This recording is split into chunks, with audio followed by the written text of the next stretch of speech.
አቦዬ በቆሽሽ አጥረግ ምን ሆናል? በጣም ይቅርታ ዮኒ ላግዝ።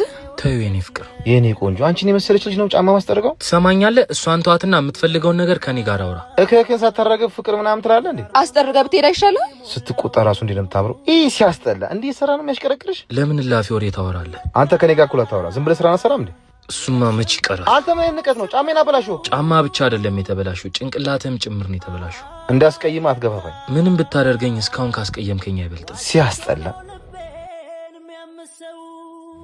ተው በቃ ዮኒ፣ ምንም ነገር ወደ ውስጥ እንዳታስገባሽ። ተይው የኔ ፍቅር ምንም አይሰማኝም። ነይ አሁን ምሳ እንብላ። ቀኑን ሙሉ ስራ አልሰራክ፣ ከየት አመተህ ነው ምሳ የምትጋብዘኝ? ጠዋት የሆነ ቆንጆ ስራ ሰርቻለሁ። በዛውም ባንክ ሄደን በሙታን ሳማር ቅዱስ ሚካኤል አንድነት ገዳም ያሉ አባቶች በዓታቸው እየተሰራ ነው። እስካሁን የእናቶች በዓት ተሰርቷል። መንገዱን በጥሩ ሁኔታ ተሰርቷል። አሁን ደግሞ የአባቶች በዓት እየተሰራ ነው። የቅዱስ ሚካኤል ህንጻ ቤተክርስቲያንም ለማስጀመር የእኛን እርዳታ ይፈልጋሉ። ለማገዝ በንግድ ባንክ 1044 25 98 391